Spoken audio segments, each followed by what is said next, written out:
Boa noite a todos mais uma vez aí, para quem eu não falei ainda. Meu nome é Paulo Ortiz, eu sou um dos pastores aqui da Igreja do Horto, e nossa intenção com essa sala serão 4 meses juntos aí, tá bom? É passar, né, com vocês aí as doutrinas básicas da Bíblia. Então, o perfil dessa classe, eu gosto muito dela porque ele é bem variado, né? Então, ele tem desde pessoas que não têm qualquer conhecimento bíblico, né? Não tem, estão chegando agora nessa caminhada cristã. Tem gente que já tem algum conhecimento e algum histórico já de vida cristã, já veio de uma outra igreja ou coisa do tipo, né? Tem gente aqui já bem estudada, já fez até teologia, ou enfim, já liderou algum ministério, alguma igreja. Então, o legal é isso, porque um contribui com o outro, tá bom? E então, é isso que nos edifica aqui. Essa classe é legal por isso, né? Porque tem esse perfil aí bem diversificado. Bom, vamos lá. Só para vocês entenderem um pouquinho do trilho de ensino da nossa igreja. Vocês estão vendo aí no verdinho, tá? Vocês estão vendo aí a nossa sala, Vida Cristã. Então, nesse trilho é a primeira sala. Então, quem chega na igreja, né, dentro do trilho de ensino da igreja, o primeiro ambiente que ele vai encontrar é essa sala Vida Cristã. Aqui são 4 meses, 16 encontros, 15 a 16 encontros, onde nós estudamos as doutrinas básicas. O único critério para aprovação nessa classe é a presença. E agora, com o curso online, podendo assistir na semana, ficou mais fácil ainda, né? Não tem como dizer assim que você perdeu alguma aula ou outra. Você pode rever e até, se não viu, ver na semana aí gravado, tá bom? Depois, continuando nesse trilho de ensino, tem uma sala chamada Visão. Nessa sala você vai aprender o que é uma igreja em pequenos grupos. Para alguns que talvez não estão identificando, é o mesmo que células, né? Talvez outras igrejas chamam de célula, né? Grupo pequeno ou pequeno grupo, não importa a sigla, né? Como a igreja funciona em pequenos grupos, aí um pouquinho de todo o histórico, né, bíblico sobre a questão da reunião nas casas, como a igreja crescia dessa forma, e hoje qual a estratégia, a visão da igreja para alcançar vidas também através dos pequenos grupos, uma igreja em pequenos grupos. E depois que termina essa sala Visão, ela também dura 4 meses, também com 16 encontros. Depois que termina essa sala Visão, aí passa para o que nós chamamos de crescimento. E aí não tem só uma matéria. Aí nesse momento, por exemplo, nós estamos oferecendo 2 matérias. Uma chamada Pesos Pesados da Teologia e outra que fala sobre a pós-modernidade, né? Desafios da pós-modernidade. Isso nesse bimestre. Essas matérias duram apenas 8 encontros, 2 meses. A cada 2 meses vai trocando. No bimestre passado tivemos uma matéria de provérbios, tivemos uma matéria chamada Conflitos da Vida, enfim, já tivemos matérias de livro bíblico, estudo do livro de Marcos, por exemplo. Então aqui são várias matérias de vida cristã e teologia que vão rodando, né? Vão passando por um rodízio. Chegou nessa fase de crescimento, você não tem mais para onde ir nesse trilho básico aqui, né? Então você vai só refazendo cada bimestre uma matéria nova. Refazendo não, né? Fazendo uma matéria nova. Do lado direito aí da imagem, você tem mais 2 cursos.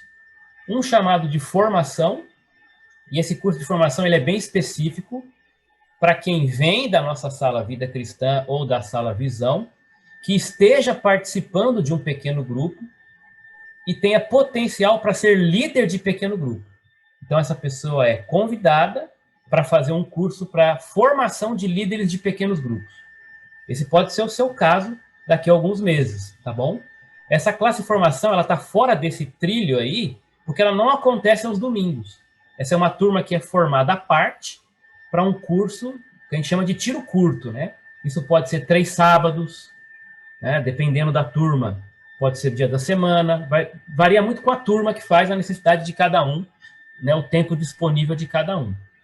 Geralmente, esse curso é presencial, mas a última vez que ele foi feito também transmitido online para aqueles que não puderam estar presencialmente. E ali você tem um outro curso chamado Liderança. Esse curso Liderança, a princípio, ele foi projetado para edificação, treinamento dos líderes da igreja, não só de pequenos grupos, mas líderes de ministério em geral, professores, enfim. Porém, né, apesar de ser um curso um pouco mais aprofundado de teologia, curso parecido com esse de seminário, nós abrimos para quem queira participar da igreja.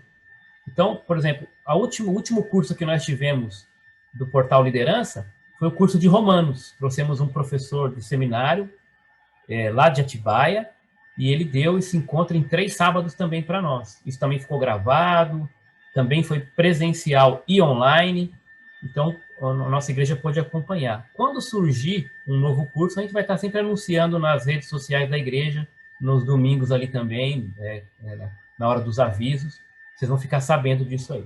Tá bom? Só para vocês entenderem, então, o trilho de ensino da nossa igreja. Vocês estão no primeiro passo aqui, que é a vida cristã. Ok? E tanto a vida cristã quanto a Sala Visão, elas servem também para quem quer se tornar membro da igreja. Esse é o processo natural, como eu expliquei hoje de manhã, quem assistiu o culto ou esteve presente, né?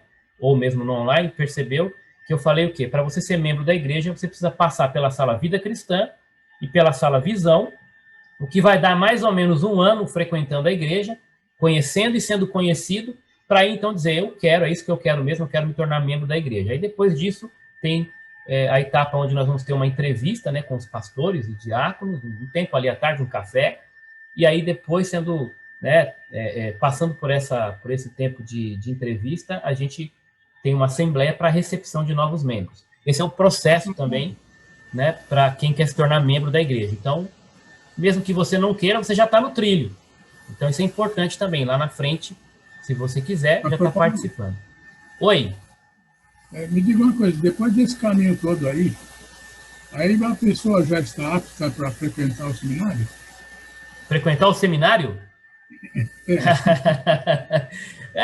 Se a pessoa quiser, no meio disso tudo, né, fazer um seminário, ela já vai estar bem mais consolidada, né, Ezequiel? Agora, você acredita que nós, antes da pandemia, estávamos conversando com o Seminário Batista de São Paulo para ter uma extensão na nossa igreja? Quase saiu isso aí, né? Nós estávamos conversando, aí entrou a pandemia. Quando as coisas voltarem mais ou menos ali ao normal, em termos de reunião presencial e tudo mais, a gente vai voltar a conversar sobre isso também. E aí não precisa ir lá para o Jabaquara, né? A gente pode fazer aqui mesmo no Campo Limpo. Tá bom? Legal. Bom, vamos lá. Falar um pouquinho sobre a certeza da salvação. Tá? Eu quero começar aqui olhando com vocês um texto do início, né? O texto de Gênesis. Eu vou projetar esse texto aqui, tá aparecendo aí para vocês, mas se você quiser abrir a sua Bíblia, eu sempre aconselho você acompanhar na sua Bíblia, na versão que você tem em casa, tá bom? Porque as versões bíblicas são traduções feitas, em princípio, a partir do texto original. Toda tradução ela é interpretativa, ela tem o seu valor, desde que ela seja honesta com a fonte, né, com o texto original. Então, o que eu quero dizer com isso? Que você tem, nas versões, uma riqueza de tradução, ainda mais na língua portuguesa, que é tão rica, né, por si só. Então, você tem texto, revista atualizada, alguns têm a nova versão internacional, a NVI, outros têm a revista corrigida, outros têm a linguagem de hoje, enfim. Né? Então, você pode acompanhar na sua versão aí também. E alguns aí, vai chegar uma aula, nós vamos ter um tempo para aprender sobre questões especificamente sobre a Bíblia, mas já adiantando para vocês, alguns vão perguntar, mas pastor, para que tanta Bíblia assim diferente? Né? De novo, versões, não é que a Bíblia é diferente. Se eu der um texto em inglês para vocês traduzirem, eu vou pegar 5 pessoas aqui para traduzir um texto em inglês. Eu tenho certeza que todos eles vão me entregar um texto com alguma diferença de um para outro, de tradução. Por quê? Porque a tradução, ela permite, né, ainda mais para a língua portuguesa, né, ela tem essa riqueza de diversidade, de sinônimos, e até, dependendo do caso, de entender, de interpretar o contexto. Então é isso que acontece nas versões, tá bom? As linguagens tentam aproximar mais a cultura ao momento, ao linguajar mais clássico, mais coloquial, mais moderno. Então isso não é um problema. Em alguns momentos pode ser, dependendo da tradução, pode fugir completamente daquilo que seria o original, o contexto esperado. Mas, para isso, também precisa conhecer um pouco do que seria ali a fonte, para entender se a tradução está aproximada ou não. Mas, em linhas gerais, todas essas versões que nós temos aqui, elas são boas, tá bom? Então, aqui, ó, eu queria que, para não ficar só comigo a fala, eu queria que alguém abrisse o áudio e lesse para a gente aí esse texto, Gênesis 1, 26 e 27. Eu posso ler aqui, pastor. Opa, então, pode ler aí, pode ler. Vai em frente. Posso ler aqui na minha versão? Pode ler, Nicolas, por favor. Eu vou ler na versão da minha aqui, tá bom? Tá bom. Também disse Deus, façamos o homem à nossa imagem, conforme a nossa semelhança. Tenha ele domínio sobre os peixes do mar, sobre as aves dos céus, sobre os animais domésticos, sobre toda a terra e sobre todos os répteis que rastejam pela terra. Criou Deus, pois, o homem à sua imagem. A imagem de Deus o criou. Homem e mulher os criou. Legal, obrigado, Nicolas. Então vocês percebem nesses versículos, talvez alguém tenha aí uma versão que termina aí no finalzinho do 27, ao invés da palavra homem e mulher os criou, você tem ali o termo macho e fêmea. Alguém tem essa versão aí? Legal. Seu Joel ali, estou vendo ali. Legal. Essa é a versão mais próxima do original mesmo. A ideia ali é que Deus criou o ser humano à sua imagem e semelhança. Então, você percebe a riqueza disso, a importância disso, né? O ser humano ter sido criado à imagem e semelhança de Deus. E isso tem uma relevância muito grande quando nós olhamos para a criatura. Essa seria a ideia original, né? Mas deveríamos perceber o traço de Deus no ser humano. E não estou falando de uma questão física, de aparência, né? Porque quando a Bíblia fala criou a sua imagem e semelhança, ela não está querendo se referir à questão física, porque Deus é espírito, né? Mas ela está falando do quê? Ela está falando de atributos. Ela está falando que o homem tem nele, foi criado, né, com essa personalidade, né, com essa inclinação, né, idêntica aos atributos de Deus. Isso na sua origem. Estamos falando de Adão e Eva, né? Nós vamos perceber depois, caminhando aqui com o texto, que em algum momento isso não se perdeu por completo, mas foi corrompido com a entrada do pecado, né? E nós vamos olhar para o texto daqui a pouquinho. Mas o que eu quero que vocês notem aqui é que Deus criou o homem e mulher, macho e fêmea, né? Então isso já deixa uma dica para nós aqui do plano de Deus. Deus não criou Adão e Ivo, Deus criou Adão e Eva, né? Brincadeiras à parte aqui, mas na sua onisciência e no seu propósito, né, para que houvesse, né, que a humanidade, né, multiplicasse. Então Deus cria homem, cria mulher para se completarem e dá a eles, né, essa incumbência de domínio sobre a criação. Ele diz, domine aí sobre os peixes, sobre as aves, os grandes animais, os pequenos, enfim. O homem, e isso é uma outra dica para nós aqui, esse texto nos diz que o homem foi criado para ter domínio, e esse domínio não é como hoje nós vemos, que o pecado também deturpou, não é acabando, usando de qualquer jeito, usando e abusando da criação e das criaturas, mas é cuidando delas, né? O domínio aqui é administrando com sabedoria, não é desmatando a floresta, matando animais, maltratando, né? Agora, outra coisa, outro extremo, né? Porque tem esse extremo que a gente vê do ser humano hoje, corrompido pelo pecado, que não sabe cuidar bem do seu planeta, que não sabe cuidar bem não só da natureza, mas das criaturas, trata mal os animais, né, como um lixo. Mas tem o outro extremo. Tem gente achando que cachorro é igual gente. Tratando melhor um animal do que um ser humano. Gastando fortunas com bicho e não consegue doar um pacote de arroz para uma pessoa necessitada. Então esse é um outro extremo que também mostra o quanto o pecado corrompeu essa imagem e semelhança de Deus no ser humano. Então não vamos para um extremo nem para o outro, né? Deus deixou a natureza criada para que o homem dominasse, e esse domínio ele deve ser administrado com sabedoria, com respeito e principalmente devolvendo a Deus em forma de adoração. Porque tudo que Deus criou para o seu propósito, para a sua glória. E o homem é responsável por isso também.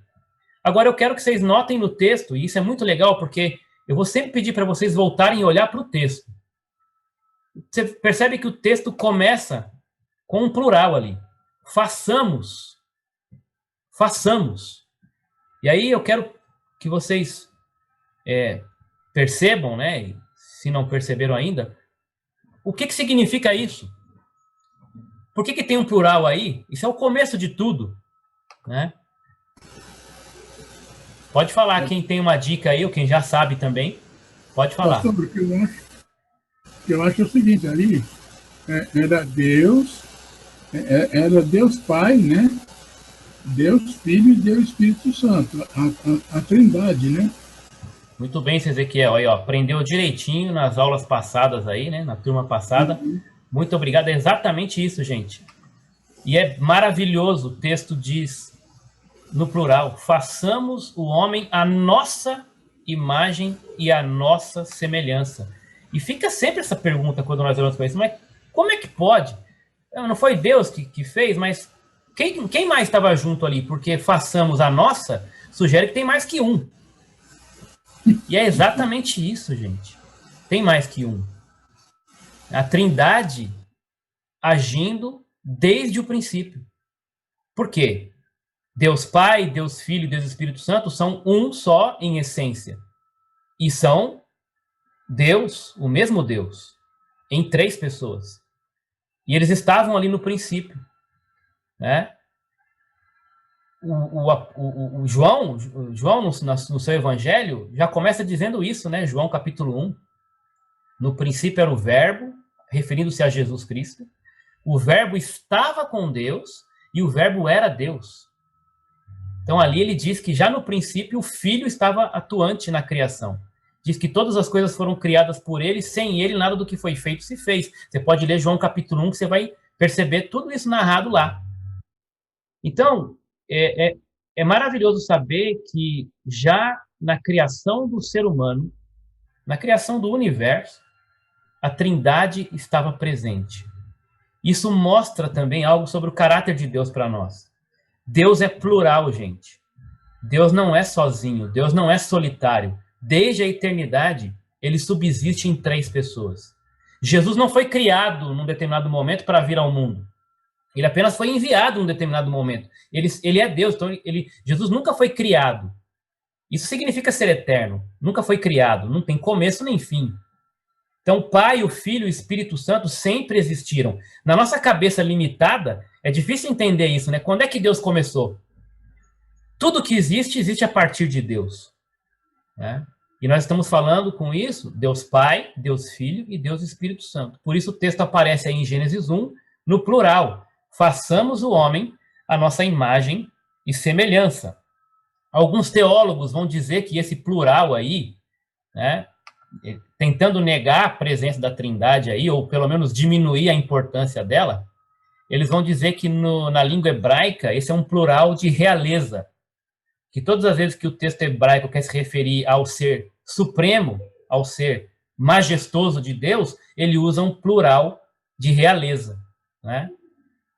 Eu não tenho problema com isso, mas isso de maneira alguma também exclui, né, ou diminui a possibilidade de que esse plural de realeza se refira à Trindade. Eu entendo que há na língua hebraica o plural de realeza, mas ele não precisa se referir a apenas uma pessoa. Ele se refere a Deus como um Deus trino, Pai, Filho e Espírito Santo. Ok? Então, só para entender que no princípio, a pergunta aí, né, como é que o ser humano foi criado por Deus? Ele foi criado à sua imagem e à sua semelhança. O homem não é igual a Deus, nunca será, ninguém pode assumir esse lugar de Deus, ninguém pode ter em si a mesma essência de Deus, mas foi criado à sua imagem, sim, e à sua semelhança. Essa imagem que foi corrompida e continua, e que será, a partir de Cristo, na nossa vida, sendo remoldada até a glorificação, onde, de fato, nós teremos corpos transformados e uma natureza incorruptível, né? E aí sim, resgatando na sua plenitude essa imagem e semelhança lá no céu. Ok? Gente, qualquer dúvida, qualquer colocação, abra seu áudio aí, me chama, tá bom? Porque eu não consigo ver todos aqui ao mesmo tempo, então não basta apenas você levantar a mão, pular, dar cambalhota, não vou conseguir enxergar, ainda mais se tiver fechado a câmera, não tem jeito mesmo. Mas se você quiser falar, e nem o chat eu costumo olhar não, viu? Abre o áudio aí, dá um grito, e aí eu sou meio brucutu com essas coisas aqui, então eu não fico olhando tudo ao mesmo tempo, não. Tem cara que consegue, né, na tecnologia, né, Toninho? Os caras conseguem ver tudo e mais alguma coisa. Eu não, eu tô aqui só na tela e no slide. Bom, aí tem o André faz isso com... Ah, então o André fica de olho aí, André. Se tiver alguém aí querendo falar que eu não vi, você me avisa. Ô, pastor. Oi. Oi, querida, pode falar. Quando a gente fala imagem e semelhança, isso seria no espírito, alma, não sei como explicar. Essa imagem e semelhança seria no espírito? Porque todos somos diferentes, corpos somos diferentes. Sim. Deus é espírito, então nós vamos ver também quando estudarmos sobre a pessoa do Espírito Santo, né, que Deus ele é um ser pessoal. E por ser um ser pessoal, ele tem atributos de pessoa, tem virtudes, características que definem Deus como uma pessoa. E algumas dessas características, Deus, ele compartilhou com o ser humano na criação. Tá? Tem algumas características que elas não são compartilhadas. Por exemplo, Deus é onipresente. O que significa isso? Deus está em todo lugar ao mesmo tempo. Não tem um lugar onde Deus não possa estar. Mas o homem não é assim. Não existe nenhum ser humano onipresente. Tá? Nem ser humano, nem criatura, mesmo que seja angelical. Um anjo também não consegue estar em dois lugares ao mesmo tempo. Tá? Então, esses atributos a gente chama de atributos incomunicáveis. Mas existem outros atributos que Deus compartilhou ao ser humano. Por exemplo, Deus é bom, ele é bondoso. O ser humano foi criado com bondade. Deus é um ser inteligente. Deus compartilhou a inteligência com o ser humano. Não no seu nível, mas compartilhou. Deus é fiel. Ele também pede que sejamos fiéis. Deus é santo. Ele também compartilha conosco a ideia de mantermos santo, afastado daquilo que contamina, né, a nossa vida espiritual. Enfim, então, nesse sentido, Rosária, a imagem e semelhança, são esses atributos que Deus compartilha, né, que Deus comunica com o homem, da sua essência. Tá bom? Obrigada. Nada. Obrigado você pela pergunta. Agora, correndo um pouquinho aqui na história, né? Partindo aí para o capítulo 3 de Gênesis. Deus cria o homem perfeito. Perfeito no sentido de não que é igual a Deus, mas perfeito no sentido da plenitude da sua criação. Ok? Perfeito em que sentido?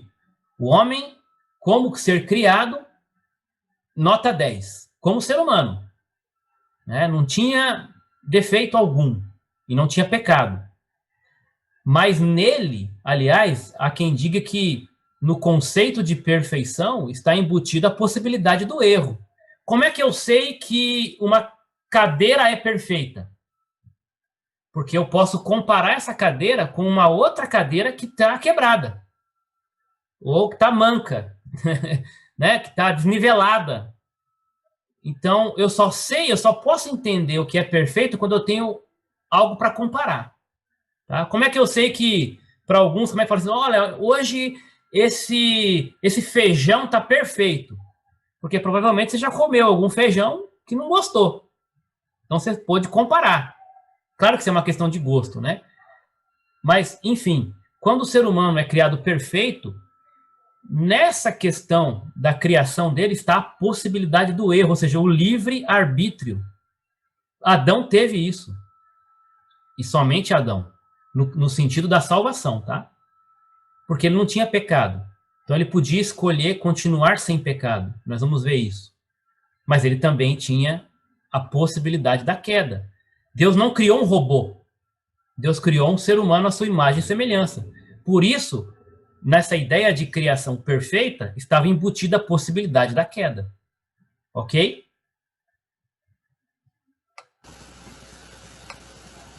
Alguém quer falar? Bom, Deus deixou para nós escolher o lado bom e o lado ruim, né? Ele nos deu livre-arbítrio, ele mostrou, eis que põe à tua frente o bem e o mal. Escolha você e seguir, né? Nesse sentido, seu Ezequiel, o livre-arbítrio, ele se refere a escolhas do dia a dia da vida, tá? Quando nós falamos, por exemplo, o senhor tem livre-arbítrio para sair de casa nesse frio, se quiser ou não, e saindo bem agasalhado ou até, enfim, até com uma camiseta regata. O senhor é livre para isso.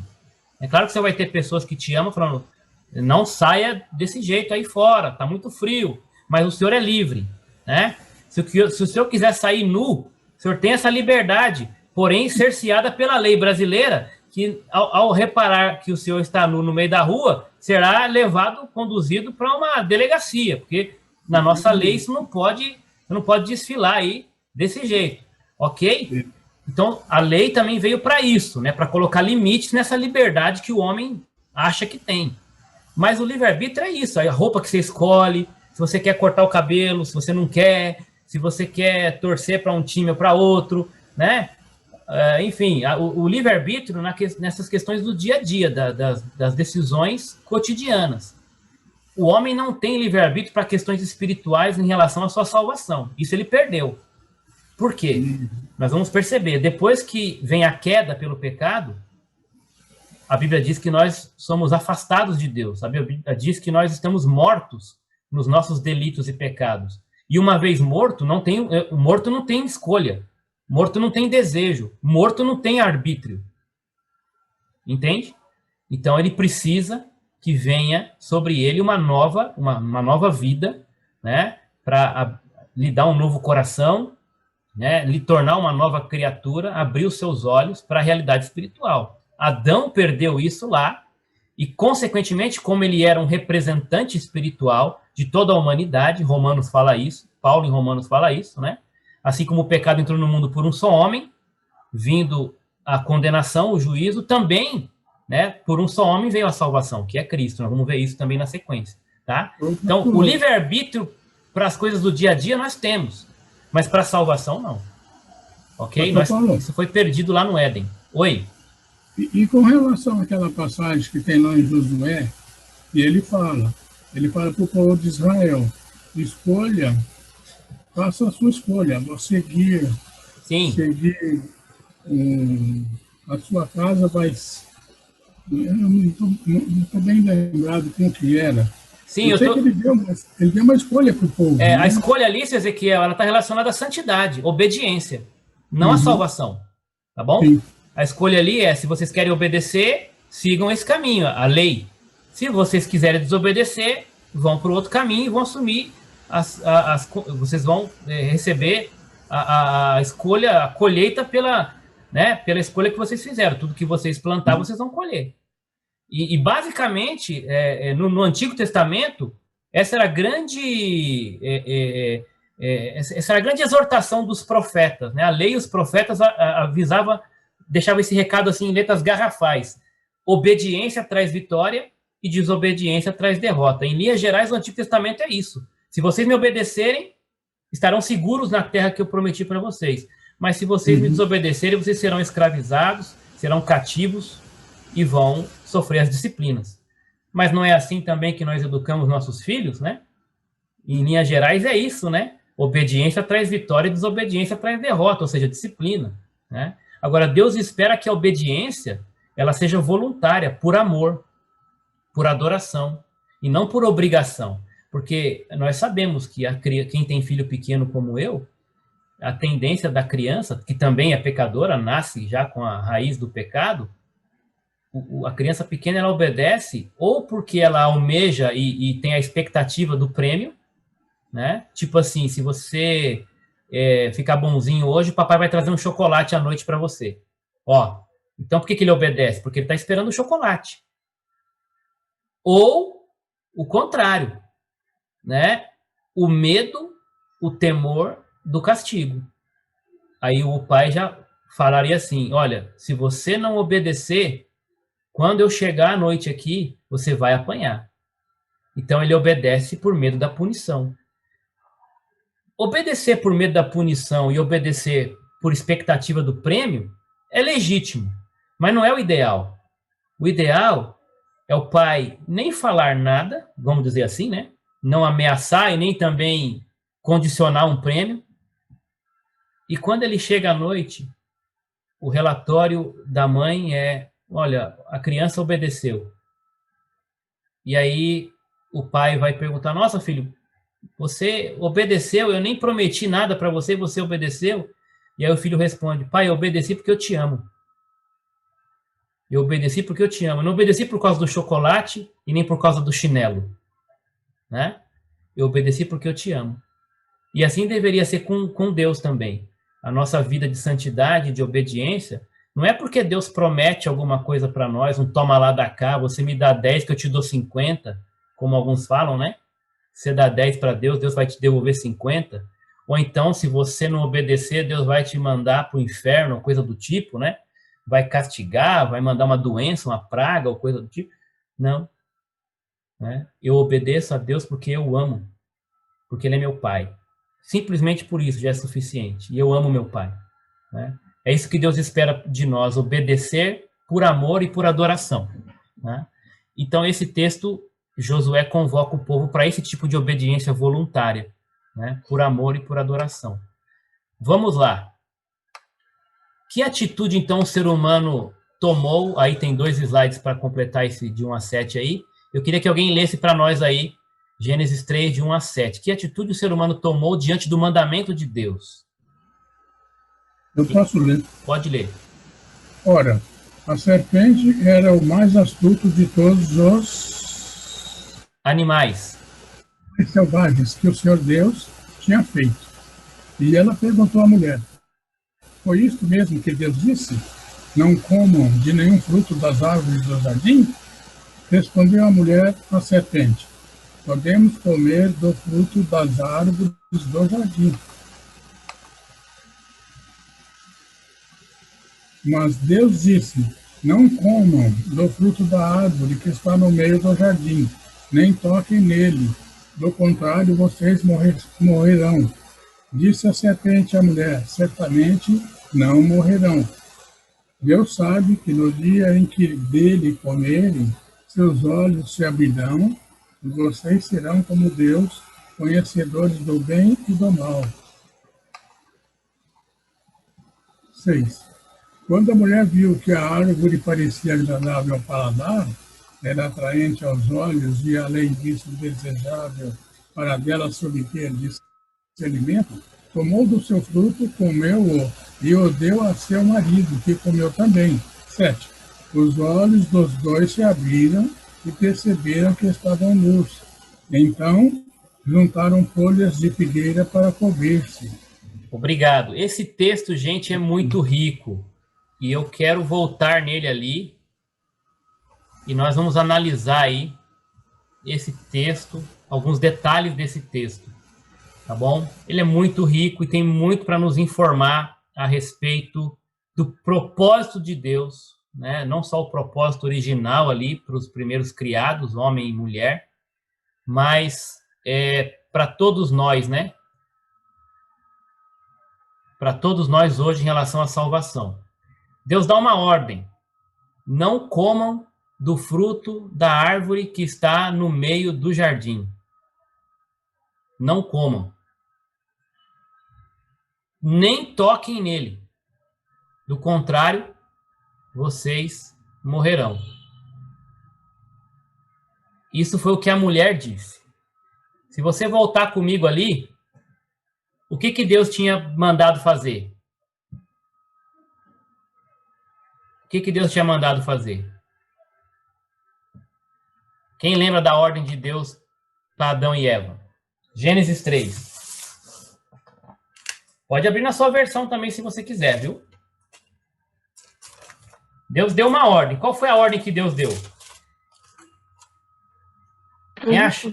Pode usufruir de tudo, menos comer do fruto daquela árvore. Ok, muito bem. Deus falou para não tocar? Falou. Ou só falou para não comer? Não podia comer. Ele falou. Vamos ver a ordem de Deus, então. Vamos lá, vamos pegar o VAR, né? Vamos no VAR, porque a Eva cometeu um deslize aqui, aparentemente, quando a serpente perguntou para ela qual foi a ordem que Deus deu. E aí ela parece que acrescentou uma informação aqui, né? Parece, né? Vamos ver aqui. Vamos achar esse texto aqui. 2,16, né? Isso, obrigado. 2,16. Pode ler então para nós aí, por favor, o 2,16. E o Senhor Deus ordenou ao homem: coma livremente de qualquer árvore do jardim, mas não coma da árvore do conhecimento do bem e do mal, porque no dia em que dela comer, certamente você morrerá. Legal, então tem aqui, aqui está a origem, né? Aqui está a regra é clara. O Senhor Deus ordenou ao homem: coma livremente de qualquer árvore do jardim. E aí o verso 17, mas não coma da árvore do conhecimento do bem e do mal. Por quê? Deus dá a ordem, né? Tem uma restrição ali, e o motivo, o porquê dela. No dia em que dela comer, certamente você morrerá. Agora, é claro, Adão, que foi o responsável, né, por ouvir essa ordem, Eva também, obviamente, foi replicada a ela, mas a responsabilidade estava com Adão, nós vamos ver por que disso, tá bom? Ele recebe essa ordem ali, mas ele nem sabia o que significa morte. Vocês entendem? Ninguém tinha morrido até então.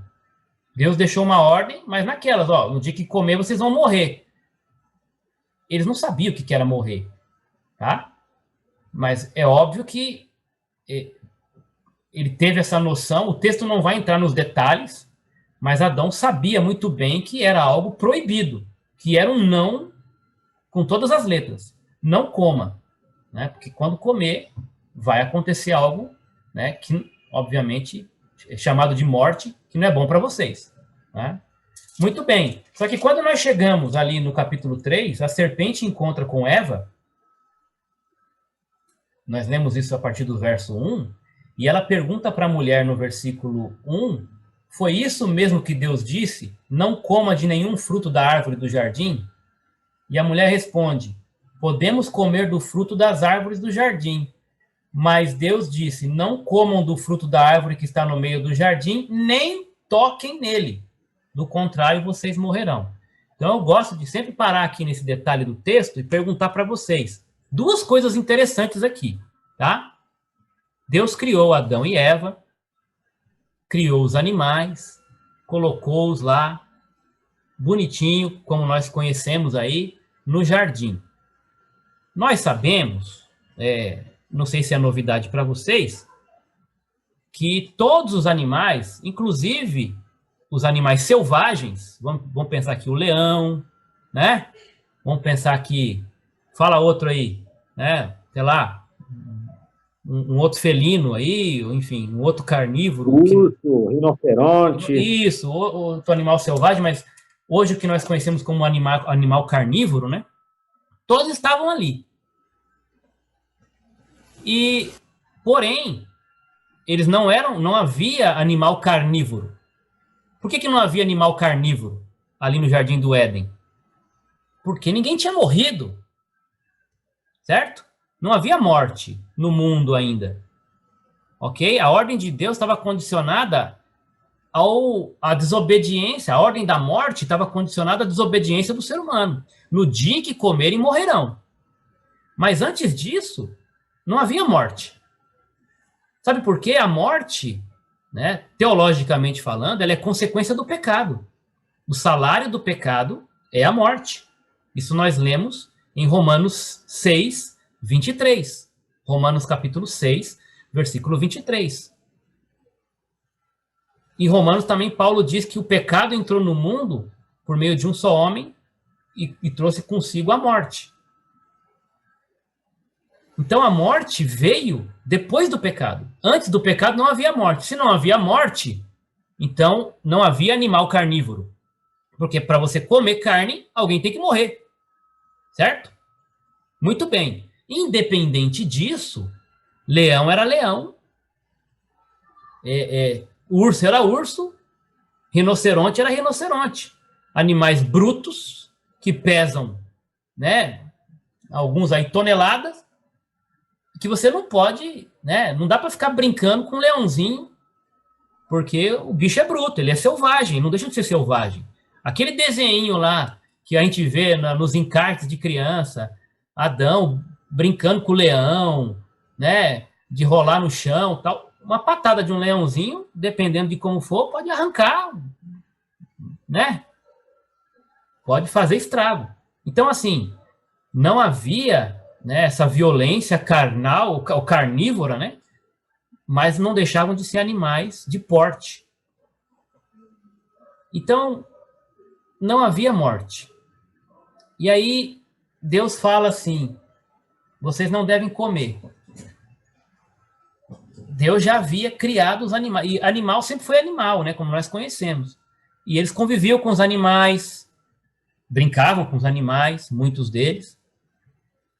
Mas se você é uma pessoa normal como eu, alguém aqui já viu algum bicho falando? Tirando o papagaio que repete algumas palavras, né? Mas alguém aqui já viu algum bicho falando? Não é normal bicho falar. É? Se alguém acha que é isso, né? Depois marca uma consulta aí. Mas, ó, gente, na boa, o texto do capítulo 3, verso 1, simplesmente chega dizendo que um belo dia a serpente, né, que na época em que foi criada tinha perna, né? Tinha pata. Por que a gente sabe disso? Porque quando Deus vai condenar depois do pecado, ele fala para a serpente que ela vai passar a rastejar. Se ela vai passar a rastejar, ela não rastejava antes. Então, provavelmente ela andava, né? 4 patas ali, alguma coisa do tipo, tá? Mas aparece a serpente, gente, na boa, vocês nunca desconfiaram disso, não?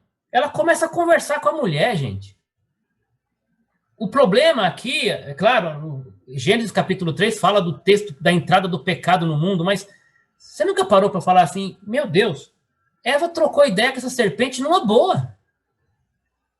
Meu, se aparece um bicho falando na tua frente, tirando as crianças dos contos de fadas, né, que criança é tudo assim, né, inocente. Alguns vão dizer que é por causa da inocência, né? Pode ser. Né? Eva como uma criança, né, na inocência, o bicho chegou conversando com ela e ela trocou ideia com a serpente numa boa, deu informação, respondeu a pergunta. Isso não te assusta? O pastor, é que eu acho também que só tinha um Adão para ela conversar, né? Quando ela viu alguém diferente, ela quis conversar. Verônica, mas pensa comigo aqui. Se a gente entende animal como de fato ele é, né, o texto não dá, por exemplo, o texto não entra no detalhe do tempo, né? Que dia que foi isso? né? Quanto tempo já havia se passado de convivência no jardim, né? Eles já estavam lá há alguns meses, alguns anos. O texto não vai entrar nesse detalhe, mas nós podemos pressupor que já havia da parte de Adão e Eva, né, um contato suficiente para conhecer aquela natureza em volta deles, né? Tanto a flora como a fauna. E aparece aqui, o texto também não fala nada anterior a isso, e quando não fala nós temos que ir pelo que é óbvio, aparece do nada aqui uma serpente falando. E ela não estranhou o fato da serpente falar. E aí fica uma pergunta, né? Por que ela não estranhou? Né? Claro, nós não estamos aqui para ficar tentando descobrir aquilo que a Bíblia não revela. Mas isso vai nos levar, né, talvez a prestar um pouco mais de atenção na beleza dos detalhes da Bíblia e fazer perguntas para o texto, perguntas honestas, né? E tentar, no contexto, de maneira também lógica, buscar respostas possíveis, né? Alguns vão dizer, não, eu falei essa questão da inocência, né? É possível. Uma criança hoje, né? Se aparece um bichinho conversando com ela, dependendo da idade dela, ela vai conversar com o bicho como se aquilo fosse normal, né? Por quê? Para ela vale tudo, ela não tem essa noção de que bicho não fala, né? Então é muito comum fazer esse tipo de brincadeira, né, com criança. Mas óbvio que Eva não é mais uma criança, né? Ela já foi criada adulta, né? A imagem e semelhança de Deus. Ela não questiona o fato de uma serpente estar falando. Isso para ela né, se não é comum, né, enfim, não assustou também. Ela não fica assustada, ela não dá um pulo para trás, tá? Mas a questão não é nem essa de não ter estranhado uma serpente falar, mas quando a serpente pergunta, foi isso que Deus disse? Ela acrescenta uma informação. Deus disse que nós não podemos comer nem tocar. A pergunta que eu faço para vocês, como é que vocês veem essa informação de Eva? Nós não podemos comer nem tocar. Deus falou que não era para tocar em Gênesis capítulo 2, versículo 17? Desculpa, Gênesis capítulo 2, versículo 17, isso mesmo. Deus falou que não era para tocar? Não. Não. Não. Deus falou que não era para comer. Isso é o que está narrado no versículo 17.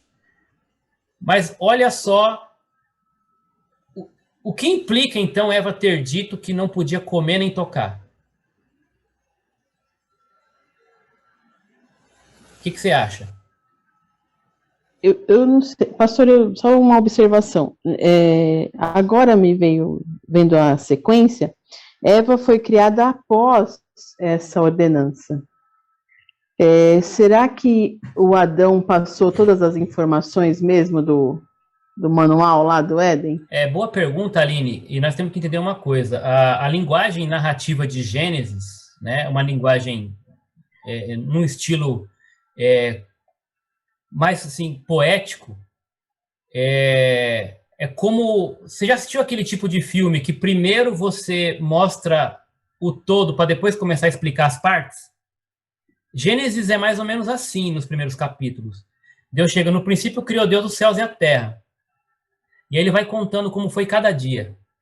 Então, assim, nesse ponto aqui, quando nós olhamos para o capítulo 2, depois vai falar que Eva foi criada, né? Está dizendo que minha conexão está instável. Vocês estão me ouvindo bem? Agora sim. Cortou um pouquinho no início da explicação. Tá. Mas você entendeu que eu disse que... Gênesis, a narrativa de Gênesis, primeiro ela abre o todo para depois ela explicar as partes, tá? Então, assim, é possível que Eva já estava aqui, sim, quando a ordem foi dada para Adão, tá? Mas não há problema também em nós imaginarmos que uma vez, se tivesse Adão sozinho, ele, como cabeça, teria sido incumbido de passar essa mensagem para a esposa, para Eva. E ele, obviamente, com certeza, eu acredito que ela estava do lado dele quando ouviu, da mesma forma que ele estava do lado dela, ou no campo de visão dela, quando ela comeu, né? E ele depois, mesmo que não estivesse, ele teria passado para ela a ordem, porque a ordem não era só para ele, a ordem era para os dois, assim como também quando ela come, né, e depois dá para ele e ele come, a condenação vem sobre os dois, mas a responsabilidade era dele, ele tinha que estar cuidando dela, né, e não fez. Né? Então, mas foi a mulher que comeu primeiro, a Bíblia fala isso, né? De fato, a culpa é dela, mas a responsabilidade, que é algo maior do que a culpa, estava sobre ele tinha que estar cuidando dela, né? Uma vez, meu filho pequenininho, eu comprei, na época, estava no auge, televisão 3D, né? Televisão, assim, em tela, para assistir filme em 3D e tal, aqueles óculos bonitos. Só que eu não tenho como pendurar no alto, coloquei aqui, né, no móvel, assim, na altura, assim, né, da cama, não fica alto, né? E ele, pequenininho, um belo dia eu cheguei, quando eu fui ver, pensei que tinha sujado, né? Eu fui tentar limpar a tela da televisão e eu vi que eram riscos profundos. E aí eu percebi, tinha uma caneta de ferro, daquelas que você, né, gira assim e começa a escrever, de ferro. Ele pegou aquela caneta e riscou a tela da televisão. Mas aqueles riscos fundos mesmo. Aí você imagina como eu fiquei na hora, né? A vontade que eu tinha era realmente assim de descontar minha ira toda na criança. Ele devia ter uns, sei lá, uns 3 anos, por aí, pouco mais. Só que aquela coisa, né? Para, respira, ora. E logo que eu parei um pouquinho antes de tomar qualquer decisão precipitada de disciplinar a criança, porque realmente ele tinha estragado ali, né? Tem até hoje o risco lá. Você vai assistir alguma coisa, você vê. Mas eu pensei comigo, tudo bem, foi ele que riscou. Mas eu nunca disse para ele que não era para fazer isso. Eu deixei a caneta ao alcance das mãos dele. Eu tinha que estar cuidando desse ambiente, né? Da televisão, da caneta e principalmente do meu filho. Então, eu não posso punir o meu filho por uma coisa que ele não sabia que era errado. Né? E a responsabilidade desse ato do meu filho é minha. É por isso que a lei também, nessa hora, ela tem esse, né? Ela tem esse aspecto, né? Quando um menor comete um erro, né? Até certo ponto, ele tem algumas, né? Algumas sanções, mas a responsabilidade é do maior, é do responsável. É ele que vai pagar pelo crime, né? Então, naquele dia, eu entendi que o que eu precisava fazer era mostrar para ele que o que ele fez era errado, né? E que ele não deveria fazer mais aquilo. Agora ele estava consciente e a responsabilidade era minha. A culpa era dele, mas a responsabilidade era minha. Mais para frente, quando ele cresceu um pouquinho, ele fez de novo. Aí ele foi disciplinado, porque aí ele já sabia, né? Ele já sabia. Mas a responsabilidade continua sendo minha, como pai. E aí, nesse sentido, eu fui responsável, inclusive pela disciplina dele. Então aqui, Adão era o responsável. Mas Eva parece que coloca uma informação a mais. Só que se eu entender, como alguns dizem... Oi, pode falar. Desculpa te interromper, pastor. Não, é isso mesmo. Você falou porque, por exemplo, seu filho não tinha o conhecimento do que era errado. Nesse caso, Eva e Adão não tinham o conhecimento do pecado porque não tinham comido do fruto ainda. Se ela não tinha o conhecimento do pecado, ela acrescentar uma informação que não tinha sido passada para ela e ela não achava que isso era errado, por exemplo? Para ela era algo normal? Ela não tinha conhecimento do pecado, mas ela tinha conhecimento da ordem de Deus. Ela tinha então, acrescentar uma informação seria errado do mesmo jeito. Então, aí que está a questão. A pergunta é, ela acrescentou uma informação, entendeu? E nesse sentido ela mentiu, ou alguma outra coisa aconteceu aqui? De novo, o texto bíblico, né, ele não vai entrar nos detalhes, tá? Mas se eu admitir, Nicolas e meus queridos aqui, que Eva acrescentou uma informação de propósito, ou seja, ela mentiu, né? Eu não posso comer nem tocar. Ela sabia que podia tocar e ainda assim ela disse, não, eu não posso nem tocar. Se ela mentiu, mentir é pecado. Então o pecado entrou antes do pecado no mundo? Como é que eu posso admitir um negócio desse? Essa é a minha dúvida. Então, ela não tinha o conhecimento de que aquilo era pecado. Só que ela não tinha comido do fruto para saber, para abrir os olhos dela, para ver o que era ou não o pecado. Sim. Mas se Mas ela... o texto.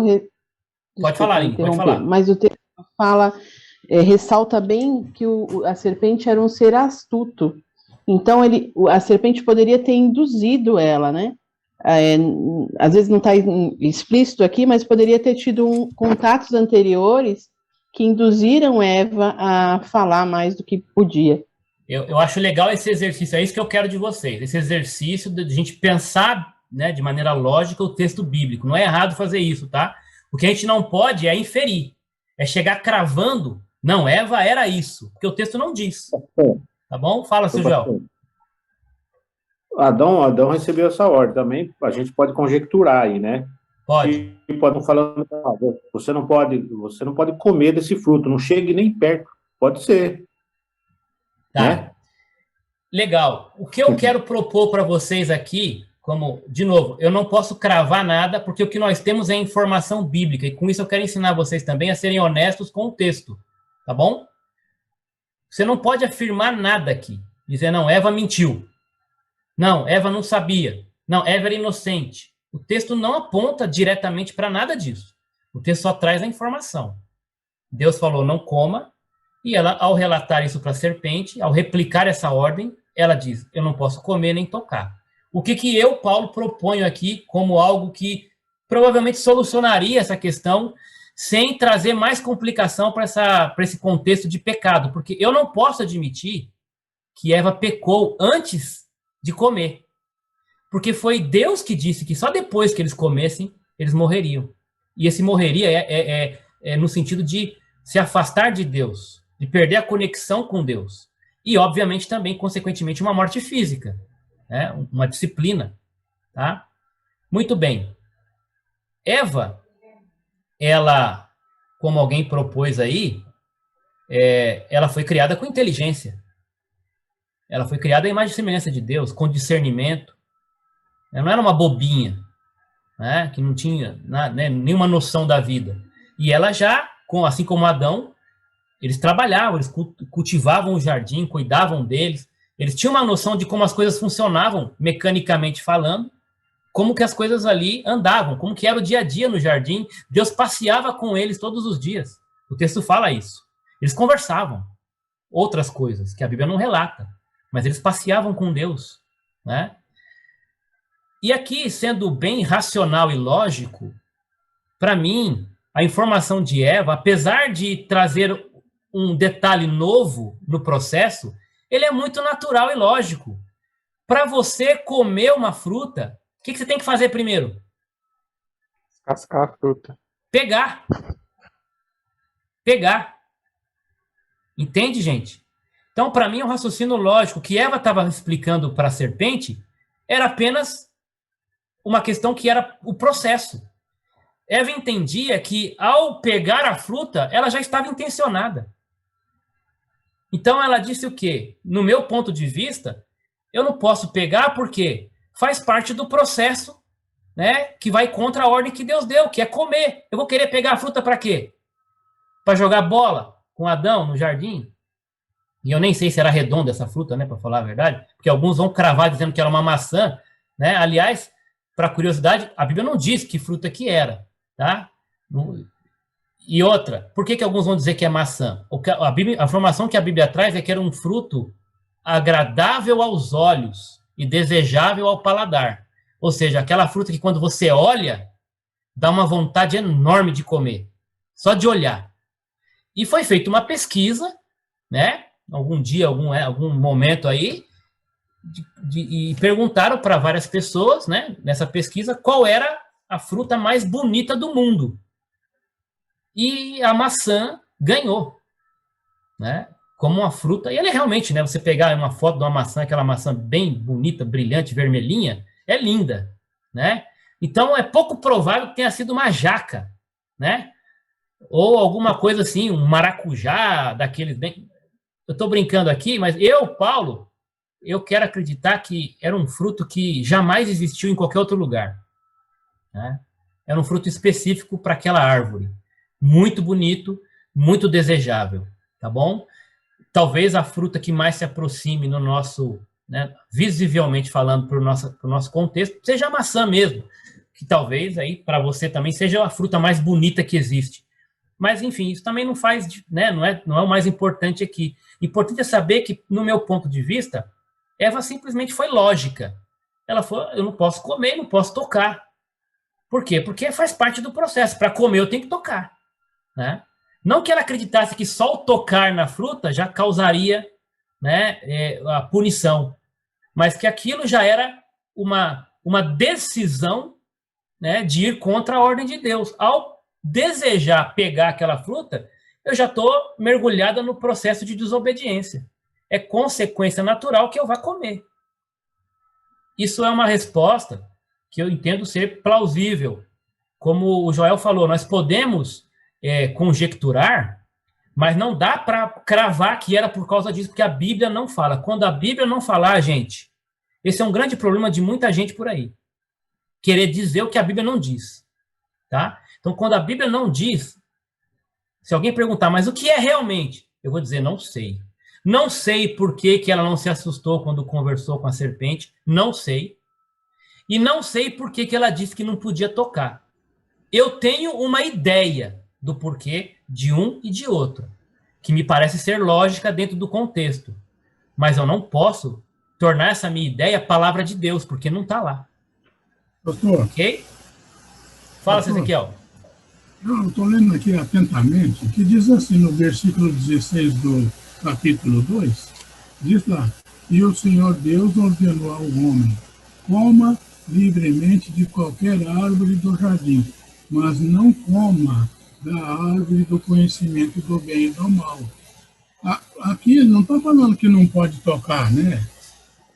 Foi isso que não pode comer. Foi isso que eu tentei explicar aqui. Não está falando que não pode tocar, mas para mim é lógico, seu Ezequiel, que para comer você tem que tocar. E quando você se propõe a tocar, é porque você já está predisposto a comer. Então faz parte de um processo natural, tá? Não é aquela brincadeira que o pessoal faz de vendar os olhos e a pessoa tentar comer a maçã sem pegar. Não é? Deus não estava propondo esse tipo de brincadeira, e nem Eva, quando conversou com a serpente. Para eles era muito lógico que para comer você tem que pegar, você tem que tocar. Uma ação leva a outra. Uma ação leva a outra. É o processo natural, né, ali de comer um fruto. Você tem que colher ele, você tem que pegar. Tá bom?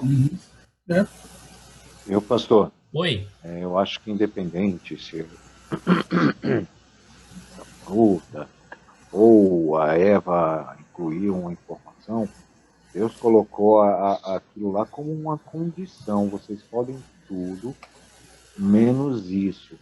Para quê? Para que não entre no simplesmente vocês têm predileção em tudo. Até mesmo vocês, porque no início diz que Deus fez semelhança à sua imagem. Certo. Enfim, ele se julgar também como Deus. Então Deus colocou isso, não façam isso. Sim. Simplesmente como um limite, vamos dizer assim, já que foi falado sobre criança também, um limite imposto para ver se esse limite ia ser respeitado. Né? Para se mostrar possível, não capaz, né, de assumir uma responsabilidade. Enfim, eu acho que seja isso. É o Wilson, né? Isso. Exatamente, Wilson. A gente tem que entender que o mais importante aqui é o quê? Havia uma ordem clara daquele que é Deus, perfeito, daquele que é o Criador, daquele que tem o comando, o Pai. O Pai deu uma ordem. E eu não posso brincar com isso. Ou eu obedeço, ou eu desobedeço. Não existe obediência parcial ou desobediência parcial. Né? Então, o que esse texto mostra para nós é que o ser humano tinha uma escolha. De duas, uma. Ou comer, ou não comer.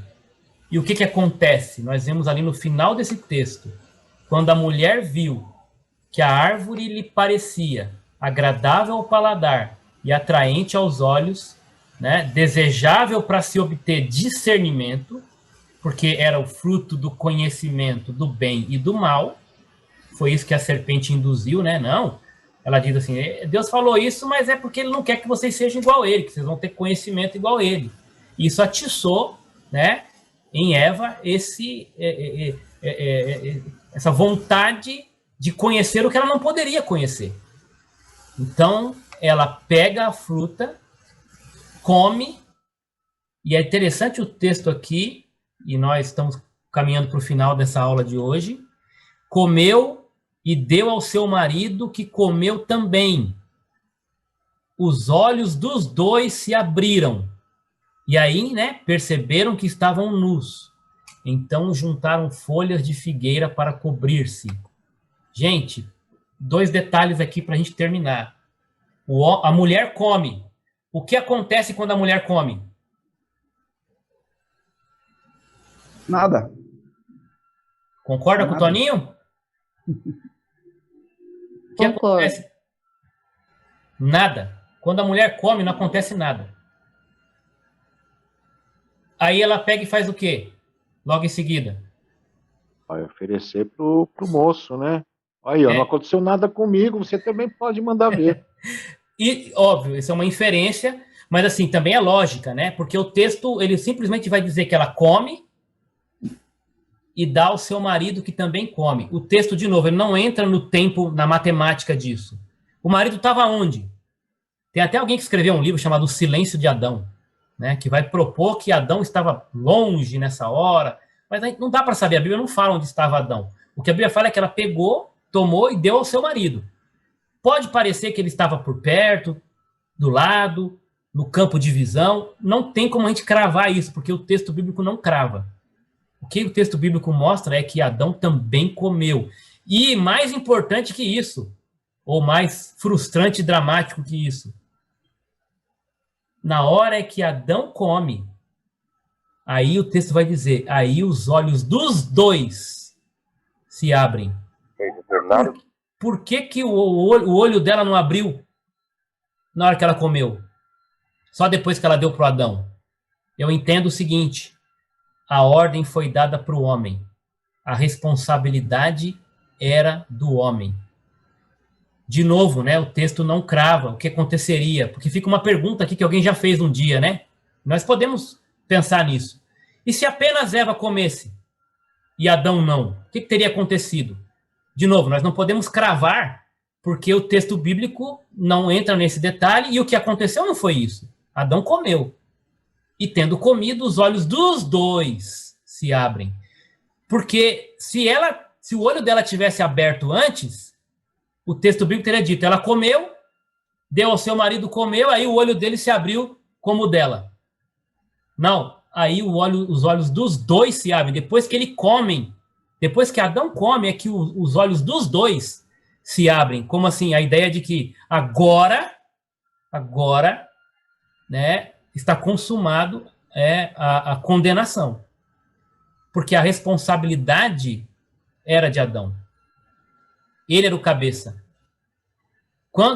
Por isso, de novo, minha proposta é que se Eva tivesse comido e fosse dar para o Adão, e Adão falasse assim, eu jamais vou fazer isso. Eu não vou desobedecer a Deus. Eu não vou comer. Provavelmente Eva teria morrido e Deus teria criado uma outra mulher para Adão. Isso é o que eu penso. Isso é o que eu penso. Porque Adão, como responsável, não cuidou de Eva, teria essa disciplina de perdê-la, mas ele não morreria porque ele não comeu, não teria comido. Mas como ele come, os olhos dos dois, o olho dela, né? Ou seja, o fato do olho dela ter aberto estava condicionado à ação de Adão. E quando o texto diz que os olhos dos dois se abrem, o que vai dizer? Eles então percebem que estão nus e vão juntar folhas de figueira para cobrir-se. Semana que vem nós vamos entrar mais nesses detalhes, mas eu só quero deixar uma palavra aqui final. Eles se cobriram com folhas de figueira. Por quê? Por que eles tiveram que se cobrir com folha de figueira? Por que eles fizeram isso? Quem mandou eles fazer isso? Pode falar. Pode falar, Joel. Eu acho que ficaram com vergonha, né? Quando Deus chegasse para conversar com eles, eles ficaram com vergonha de estar nus perante Deus. Legal, ótimo, é isso mesmo. Porque está condicionado ao que vem antes. Perceberam que estavam nus. E por terem percebido que estavam nus, fizeram folha de figueira para cobrir. Então eles ficaram envergonhados. Eles perceberam a vergonha da nudez. Isso já é consciência do pecado, né? Consciência do pecado. Agora, por que quem conhece a história sabe que depois Deus não aceita essas folhas de figueira? E aí vem outra pergunta para vocês. Por que folha de figueira para cobrir a nudez? Aliás, quando a gente vê nos desenhos aí animados e outras ilustrações, né, de Adão e Eva, geralmente vem aquele rapazinho com aquela mocinha com uma folha de figueira, bonitinha na frente ali, certo? Alguns desenhos são assim. A folha de figueira não cobre a nudez? Não cobria? Sim ou não? Se você botar uma folha de figueira na frente, não vai cobrir? Vai ou não vai? Né? Alguém já foi em baile de carnaval com fantasia de Adão e Eva? Pelo amor de Deus, hein, gente? Mas tudo bem. Na velha vida, né? Mas olha só. Brincadeira à parte. Cobre, gente. A folha cobre. Então a questão não estava em cobrir ou não cobrir. Por que Deus não aceitou folha de figueira? Por que teve que cobrir? O que Deus pediu para eles fazerem? Nem pediu para fazer, né? Deus fez para cobri-los depois, em seguida. Quem lembra da história? Não é por causa do sacrifício dos animais, para aproveitar depois do sacrifício dos animais, cobrir eles com a pele dos animais? Tem a ver? Tem a ver, mas exatamente. Vamos aqui na história. Fala, Joel, o que Deus fez? Porque a folha não cobriria o pecado dele, né? Somente o sangue para cobrir o pecado do homem. Isso, essa é a resposta. Gente, a condição de Deus falou, no dia em que vocês comerem, certamente morrerão. Eles morrem depois que comem? Adão e Eva morreram? Fisicamente não, porque a ordem tinha a ver com o espiritualmente e o fisicamente. Eles não morreram imediatamente ali, não foram consumados ali com a morte física. Isso veio depois, né? Anos depois. Tá? Mas eles tiveram um afastamento de Deus, que foram expulsos do jardim, né? O pecado, a Bíblia fala que os nossos pecados fazem separação entre nós e o nosso Deus. E a Bíblia também fala o seguinte, Deus tem uma condição para lidar com o pecado. A Bíblia fala assim, sem derramamento de sangue, não há remissão de pecado. Então, Deus deixou claro, o dia que comerem, certamente morrerão. Quando eles comem, os olhos dos dois se abrem, porque eles percebem que estão nus, a vergonha do pecado, e eles tentam cobrir a vergonha do seu pecado, do seu jeito, com as suas obras. É a primeira atitude de salvação pelas obras, né? O homem tenta, ele mesmo, confeccionar, né, com as suas próprias mãos, um jeito para cobrir a sua vergonha. Deus não aceita obra humana para cobrir pecado. A salvação não é por obra. A salvação é por sangue. E não é qualquer sangue. Ô, pastor. Fala, seu Ezequiel. Paulo, então, eles não morreram depois que comeram o fruto, porque Deus sempre dá uma oportunidade para nós nos redimirmos do erro, não é? E, por outro lado, aí o Satanás sairia vitorioso, né? Eu quero terminar exatamente com isso, gente. Quero que vocês entendam uma aplicação de tudo que nós falamos hoje sobre salvação. A graça de Deus presente desde o Jardim do Éden. Porque Deus é gracioso. Deus é misericordioso. Eles deveriam ter morrido. Mas sabe o que Deus faz? Deus não aceita as folhas, porque folha não derrama sangue. O padrão de Deus tinha que ser cumprido. Só que Deus, por graça e misericórdia, providencia um sacrifício. Deus providencia ali no Éden, pela primeira vez na história, um substituto. Deus pega um cordeiro. Que cordeiro? Um cordeiro sem mancha, sem defeito. Um cordeirinho, aquele mesmo que provavelmente, né, Adão deu nome, que provavelmente eles brincavam ali no jardim, que Adão e Eva vinham passeando para lá e para cá, brincando, correndo. Um bichinho bonitinho ali, mais um daqueles criados. E pela primeira vez na história, Adão e Eva vão observando ali, vão perceber o preço alto pelo pecado. Pela primeira vez, eles vão se deparar com o que é morrer, o que é morte. Gente, já viu alguém morrendo na tua frente? Ainda que seja um animal. Já viu um bichinho sendo morto, degolado, alguma coisa assim? Isso, nós não fomos preparados para isso. Não fomos criados para ver morte. Não fomos criados para a morte. Fomos criados para a vida. Mas por causa do pecado, alguém teve que morrer. E naquele dia, Deus, por graça e misericórdia, providenciou um cordeiro sem mancha, sem culpa. Não foi o cordeiro que comeu, mas ele pagou. Ele pagou no lugar de Adão e de Eva. Eles ali contemplam aquele animalzinho inocente, puro, sendo sacrificado para que, através do sangue daquele animal, a pele daquele animal fosse usada para cobrir a vergonha, para cobrir o pecado de Adão e de Eva. Um inocente morrendo pelo culpado. Aquele cordeiro ali já seria um prenúncio de um cordeiro que viria anos depois. Também puro, sem mancha, sem pecado. Seria enviado, providenciado pelo próprio Deus para cobrir a minha e a sua vergonha, o meu e o seu pecado, sendo sacrificado numa cruz, tendo seu sangue derramado e através desse seu sacrifício, com a sua vida, cobrir o meu pecado, quando eu me aproprio dele. Então, gente, a história do Jardim do Éden é maravilhosa por isso, porque ela aponta para Jesus, o Cordeiro de Deus, que tira o pecado do mundo. Quem deveria morrer? Adão, Eva. Mas Deus, na sua graça, providenciou um sacrifício para remir, para substituir o pecador e derramar a sua ira sobre o inocente. Foi para isso que Jesus veio a esse mundo. Nós vamos ver na semana que vem. Na semana que vem, na verdade, não, porque é Dia dos Pais. Nós não teremos aula domingo que vem. Muitos viajam, vão visitar parentes. Então, nós não temos aula no Dia dos Pais domingo que vem. Isso vai continuar no dia 15. Por isso que eu peço que você não falte, porque é uma sequência de 3 aulas sobre esse assunto. Nós vamos conectando uma na outra. Mas eu quero que você saia daqui hoje pensando nisso. Deus te ama, cara. Deus te ama tanto. Você não é diferente nesse sentido de Adão nem de Eva. Nós também caímos. Nós nascemos com essa natureza herdada lá do Éden. Pecadores, separados de Deus, porque a Bíblia diz que todos nós pecamos, todos somos pecadores. Mas Deus, na sua graça e misericórdia, providenciou para nós também um sacrifício.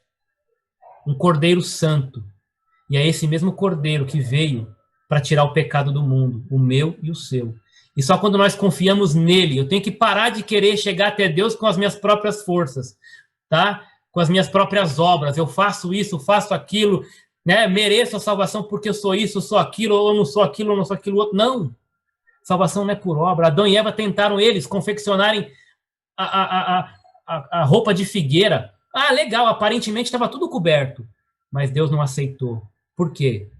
Porque não há remissão de pecado sem derramamento de sangue. Por quê? Porque tem que ser do jeito de Deus. Alguém teria que morrer.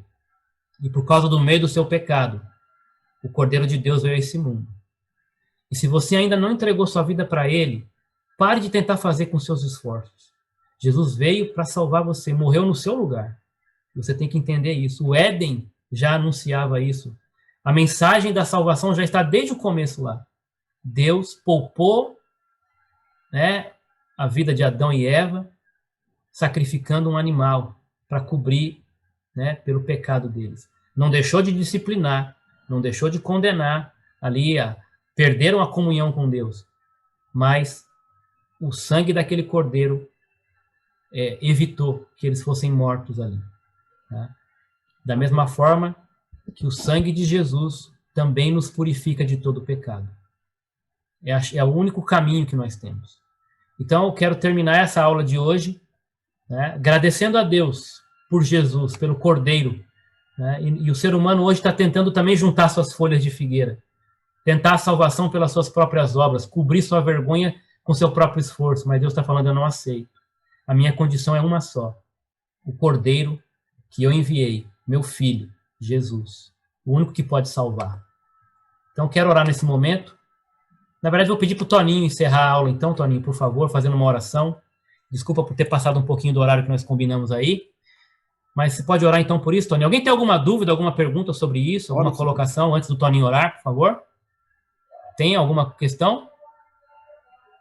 Pensa nisso, gente. Não saia, né? Se isso está te incomodando, se você ainda não entregou sua vida para Jesus, não reconheceu o tamanho sacrifício que ele fez por você, talvez essa história hoje do Jardim do Éden tenha feito você pensar melhor sobre se você tem tentado, como eles, chegar até Deus pelo seu próprio esforço, né? Fazendo as suas roupas de figueira, suas obras. E Deus está dizendo, não, eu já providenciei um meio, e o caminho é Jesus. É o Cordeiro de Deus que tira o pecado do mundo. Qualquer dúvida, qualquer questão, pode me procurar, pode me mandar um zap, a hora que você quiser. Não deixa esse assunto ficar te incomodando. Se você não tem essa certeza, né, ora a Deus. E a gente pode conversar depois no particular, se você quiser. Tá bom, Toninho? Pode encerrar orando, por favor? Pastor, eu vou orar, depois eu quero tirar uma foto. Você descompartilha a tela? Aí depois eu descompartilho, tá, e a gente faz uma oração. Todo mundo que puder abre a câmera para a gente tirar essa foto também. Obrigado, vamos orar então. Senhor nosso Deus e Pai, mais uma vez eu quero te agradecer pela aula de hoje. Obrigado, meu Deus, porque deu para perceber que lá em Gênesis já tem toda a direção da salvação, meu Pai. Obrigado pela explanação do pastor Paulo, muito bem explicada, e nos dá uma sabedoria para entender o propósito do Senhor na nossa vida, meu Deus. Muito obrigado. Eu agradeço por cada conexão hoje, por cada irmão, por cada irmã presente aqui, meu Pai. Muito obrigado. Eu oro agradecido em nome do teu Filho amado. Amém.